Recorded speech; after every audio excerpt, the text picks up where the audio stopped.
Judge Madison Hart had a reputation in Phoenix that felt like a warning label.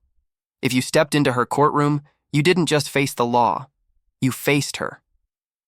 People said she could read excuses the way a banker reads bad checks, fast, cold, and with zero patience. She'd built her career on accountability, and she wore that word like armor. That morning, courtroom 4B was packed. Plastic chairs squeaked. A baby cried somewhere in the back. Someone whispered about missing work.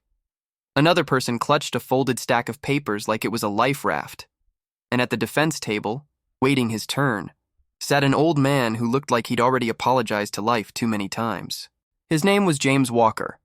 He was in his late 70s with a weathered face, gray hair trimmed short, and hands that trembled just enough to make you wonder whether it was age or something deeper. His suit didn't fit right. The sleeves were too long, the jacket too big in the shoulders. The tie was tied carefully, like he'd watched a YouTube video and practiced in a mirror. His shoes were polished, but the leather was old and cracking. On the table in front of him was a single citation, a traffic ticket. Failure to yield, a fine of $280, plus fees. To most people in that room, it was just another case. To James Walker, it felt like the last straw on a back that had been carrying the world quietly for years. Across from him, the prosecutor flipped through files without looking up. The bailiff stood near the judge's bench, arms folded, face neutral. Then the door behind the bench opened. Judge Madison Hart walked in, robe flowing, hair pulled tight in a bun that made her cheekbones look sharper. She didn't smile, she didn't nod. She moved with the confidence of someone used to being obeyed. "Be seated," she said. The room sat. The air seemed to sit too. The clerk began calling cases, one after another. A young man with an expired registration. A single mother pleading for more time on a payment plan. A construction worker who missed court because he didn't have childcare. Judge Hart's rulings were quick. Her words were quicker. Excuse. Denied. Request. Denied. Fine. Increased. James watched quietly, his eyes moving, absorbing, like he was taking notes on how not to speak. Finally, the clerk called, "Case number 24, 1187, James Walker." James stood slowly. You could hear his knees complain. He picked up his citation and stepped forward. Judge Hart looked down at him the way someone looks at a stain on a clean floor. "Mr. Walker," she said, voice flat. "Failure to yield at an intersection. You nearly caused an accident. Do you understand why you're here?" James cleared his throat. "Yes, Your Honor." "And how do you plead?" He swallowed. "Responsible, ma'am." Judge Hart raised an eyebrow. "So you admit it?" James nodded. "I do, ma'am. I wasn't trying to—" Judge Hart cut him off. "I didn't ask what you were trying to do. I asked if you failed to yield." James lowered his gaze. "Yes, Your Honor." Judge Hart leaned forward a little. "You understand that traffic laws exist for a reason. Not because people feel like following them, because they keep others alive." "Yes, ma'am," the prosecutor spoke. "Your Honor, given the risk involved, the state requests the full fine plus court fees." Judge Hart nodded like it was already decided. She looked back at James. "Do you have anything to say before I rule?" James hesitated. He wasn't a man who liked attention, but he also wasn't a man who lied. "Yes, Your Honor," he said softly. "I'm not here to argue the law. I should have yielded. I'm here because I can't pay what they're asking. Not all at once." A faint ripple moved through the room. Judge Hart's eyes narrowed. "You can't pay." "No, ma'am." "And why is that?" James took a breath. "I'm on a fixed income, Social Security. I do some small repairs for neighbors when I can. But my truck needs work, and my rent went up. I'm just asking for a payment plan." Judge Hart sat back, then she laughed. Not loudly, just enough to make it sting. "A payment plan," she repeated, as if he'd asked to pay in pennies. James's cheeks colored. Judge Hart glanced around the courtroom, as if performing for an invisible audience. "Let me get this straight. You drove through an intersection without yielding. put people in danger, and now you want the court to accommodate your budget. James kept his hands folded in front of him. Yes, ma'am. I'm not asking to avoid it. I'm asking for time. Judge Hart's voice sharpened. Time is what people ask for when they think consequences don't apply to them. James looked up, eyes calm but tired. Consequences have always applied to me, ma'am. That should have ended it. A simple human moment. A chance for the judge to see an old man who was trying. Instead, Judge Hart leaned in further. You know what I see every day, Mr. Walker? She didn't wait for an answer. I see people who want sympathy. People who think if they look frail enough, talk slow enough, they can manipulate the system. James flinched, almost imperceptibly. Judge Hart continued, louder now. And you know what else I see? People who love to hide behind titles. Veteran, retired, on a fixed income, as if that makes them above accountability. The word veteran landed like a slap. James didn't speak. He didn't correct her. He just stood there, taking it. Judge Hart tapped her pen. Tell me, Mr. Walker, what did you do for work? James blinked. I served, he said. Oh? Judge Hart's mouth curled. In what capacity? James's voice stayed steady. United States Army. A few people in the room shifted. Someone whispered, He's a vet. Judge Hart looked unimpressed. And how long ago was that? Long time, James answered. Judge Hart tilted her head. So you're telling me you're asking for a payment plan, but you want this courtroom to be impressed because you wore a uniform decades ago. James's jaw tightened. The prosecutor looked uncomfortable. Even the bailiff's eyes flicked away. James spoke carefully. No, ma'am, I don't want you impressed. I don't want anything except a fair way to pay it. Judge Hart's tone turned icy. Fair. You want fair. Fair is you paying what the law demands. She reached for her stamp. The fine is $280. Court fees bring the total to $412. Payment due within 10 days. James's breath caught. He couldn't do that. Not without missing rent. Not without skipping food. Not without choosing between medication and heat. He tried again, quietly. Your Honor, please. 10 days is... Judge Hart slammed her stamp down. No, the court is not your personal charity. The sound echoed, and then she added the sentence that turned the room cold. If you can't afford to drive legally, you can't afford to drive at all. James stood frozen, his eyes lowered, not in guilt, in something heavier. Judge Hart waved her hand. Next case. The bailiff stepped forward. Sir, you can step aside. James picked up his citation with hands that shook a little more now. He turned, and for a moment, the courtroom saw what Judge Hart didn't. This man wasn't trying to escape consequences. He was trying to survive them. James walked back to the benches. A young woman in the front row, maybe in her 20s, leaned toward him and whispered, I'm sorry. James nodded politely. Thank you, he said, and he sat. But the humiliation didn't end in that courtroom, because outside, under the harsh Arizona sun, it followed him. James stepped onto the courthouse steps and paused, looking down at the paper in his hand. The total due stared back like a threat. $412, 10 days. He rubbed his thumb along the edge of the citation. His truck was parked 3 blocks away because he couldn't afford the garage. The walk would hurt, but he didn't complain. He never did.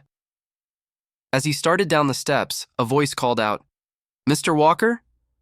He turned. It was the bailiff, a tall man in his 30s with kind eyes. His name tag read, Officer Rivera. Rivera approached, lowering his voice. Sir, are you okay? James gave a small, practiced smile. I'll manage. Rivera hesitated. I heard what happened in there. James looked past him toward the street. It's her courtroom, he said. She can run it how she wants. Rivera swallowed. My grandfather served. I just wanted to say thank you. James nodded. Appreciate it. Rivera glanced around, then leaned closer. Can I ask you something? James looked back at him. Yes? Rivera pointed subtly to a worn canvas bag James carried. That patch, on your strap. James looked down. The patch was old, faded, stitched carefully. A unit insignia. Rivera's eyes widened.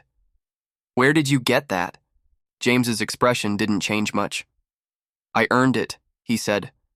Rivera's mouth went dry. What unit? James answered like he was reading a weather report. 3rd Infantry Division, later Joint Operations. Rivera stared. Then he asked the question that cracked something open. Sir, what was your rank? James hesitated. He didn't like saying it, not because he was ashamed, because he knew people treated you differently when they knew, and he didn't want that. But Rivera's eyes were sincere. So James answered. Commander, he said quietly. Before I retired. Rivera went still. Commander. Not a word you threw around, not a word you claimed casually. Rivera's voice dropped. Commander? As in? James nodded once. Commanded men, made decisions, buried friends, then came home and tried to be ordinary. Rivera looked like he didn't know whether to salute or apologize. Sir, James raised a hand. It's fine, he said. I'm just an old man with a ticket now. Rivera stared at him, then back at the courthouse doors. Something in his expression hardened. Not to me, Rivera said. James started to walk again. Rivera didn't stop him, but he watched, and he remembered. Because Rivera had served too, not at that level, but enough to recognize the look in James's eyes, the look of someone who'd carried responsibility so heavy it changed the shape of his spine. That night, Judge Madison Hart went to a fundraiser. It was at a downtown Phoenix hotel, all polished marble and soft jazz. The kind of event where people wore expensive watches and said things like community impact while balancing champagne glasses. Judge Hart was on the board. She liked being on boards. It made her feel important, in control. She stood near a group of donors, laughing lightly, holding a glass of sparkling water. A man in a suit approached her with a wide smile.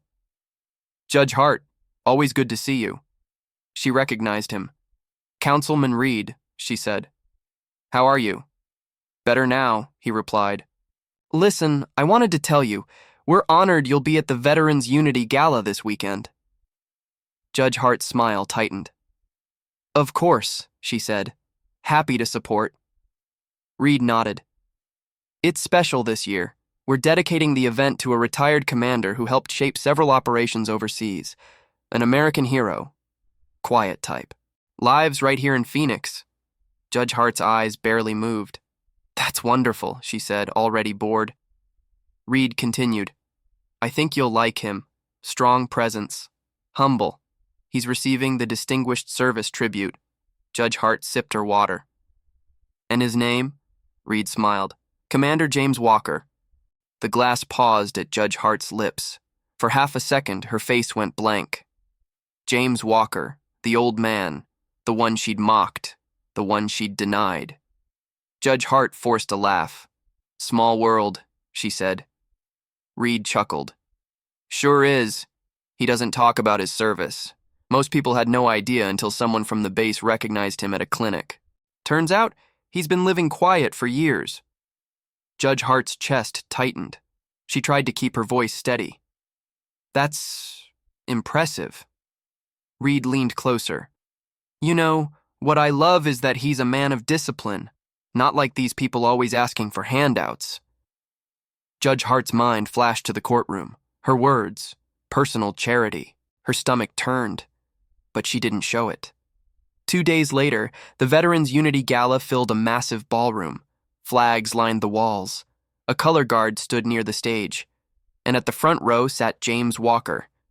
Not in his ill-fitting suit, in a crisp, formal uniform that still fit him like it was stitched into his identity. Medals covered his chest. Not flashy. Heavy. The audience didn't chatter when he entered. They fell quiet, because some kind of instinct told them, this man mattered. Judge Madison Hart arrived late. She wore a designer dress and heels that clicked sharply on the floor. She expected polite applause, familiar smiles. Instead, she felt invisible. Because every eye was drawn to the old commander sitting near the stage. Judge Hart's throat went dry. She walked toward her assigned table, her mind racing. Maybe it's not him. Maybe it's another James Walker. Then the MC stepped up. Tonight we honor a man whose leadership saved lives, whose strategy shaped missions, and whose humility kept him silent about it for decades, the MC said. A video began playing. Images of a younger James in desert gear, photos with soldiers, footage of helicopters, flags, faces. Judge Hart's heart sank. It was him. The video ended. The MC smiled. Please welcome to the stage, Commander James Walker. The ballroom exploded in applause. A standing ovation. James stood slowly, still the same careful movement, but now it wasn't weakness. It was the weight of years. As he approached the stage, a uniformed officer stepped forward. Officer Rivera, in dress blues. Rivera saluted James with absolute respect. James returned it, simple, precise. Judge Hart watched, frozen. James took the microphone. The applause continued, then faded. He looked out over the crowd. He didn't smile much, but his eyes were steady. Thank you, he began. I'm honored, but I want to say something that's been on my mind. Judge Hart's breath caught. James continued. When I was a commander, I learned that authority is easy to wear. It's like a uniform. People see it and assume you're strong. He paused. But real strength is how you treat people when you think no one important is watching. A hush fell. Judge Hart's fingers tightened around her clutch. James's voice didn't shake. I was in a courthouse this week, he said. For something small, a traffic mistake. I deserved the ticket. I won't pretend I didn't. People shifted, surprised.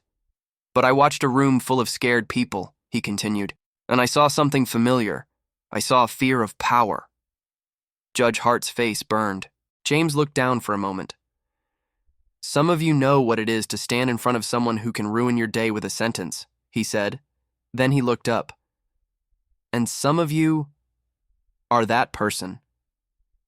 The silence was so sharp it felt like glass. James continued. I didn't come here to embarrass anyone. I came here to remind us all, the people who are struggling aren't always irresponsible. Sometimes they're simply out of breath from carrying too much for too long. Judge Hart couldn't move, because she realized something terrifying. He wasn't angry. He wasn't seeking revenge. He was teaching. And when a leader teaches, people listen. James reached into his pocket and pulled out a folded piece of paper. The traffic citation. He held it up. This piece of paper made me feel small, he said. But it also reminded me, I've been small before. I've been hungry. I've been tired. I've been afraid. And I survived because someone showed mercy without calling it weakness. He lowered the paper. And that's what we need more of. Mercy with backbone, accountability with dignity. The room erupted again, not with shallow applause, with something deeper, respect. Judge Hart sat there, surrounded by clapping hands, feeling like the only person not breathing. After the speech, donors lined up to shake James's hand. Veterans hugged him. Families thanked him. A general spoke to him like a peer. Judge Hart watched from a distance. She could have left. She should have left. But her feet moved on their own. She approached, stepping into the line. People glanced at her, then looked away. When she finally stood in front of James, he looked at her calmly. No anger. No smile, just awareness. Commander Walker, she said, voice quieter than she'd ever used in court. Judge Hart, he replied. She swallowed. I didn't know, she said. James tilted his head. Didn't know what? Her face tightened. Who you were, she admitted. James's eyes held hers. Then he said the sentence that broke her pride in half. That's the point, he said. Judge Hart's throat closed.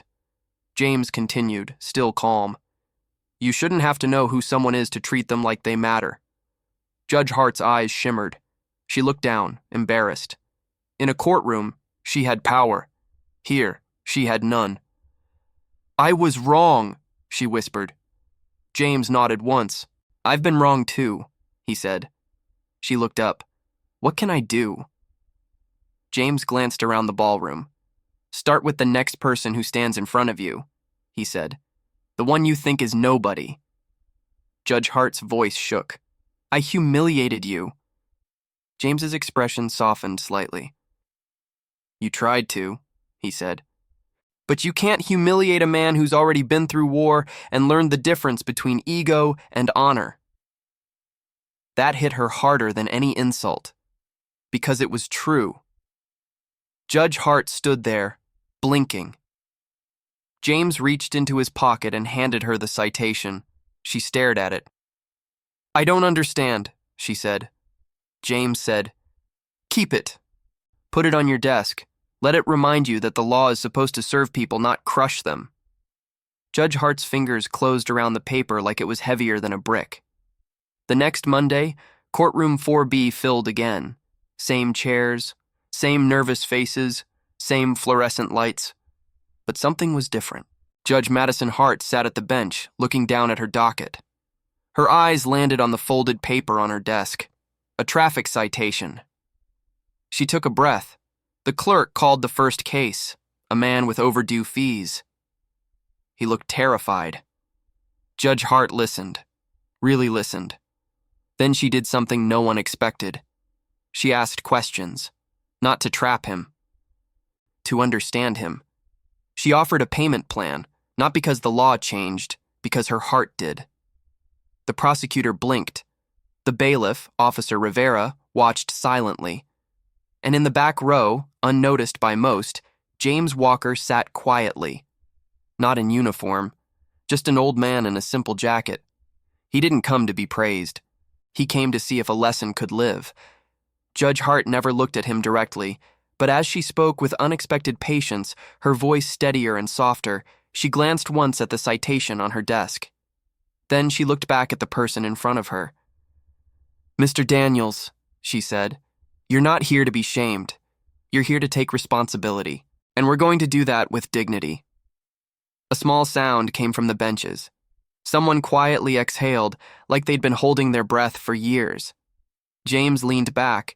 A faint, almost invisible smile touched his face, because the twist wasn't that a judge mocked a commander. The twist was that the commander didn't need revenge. He used respect like a weapon, and he won without firing a single shot.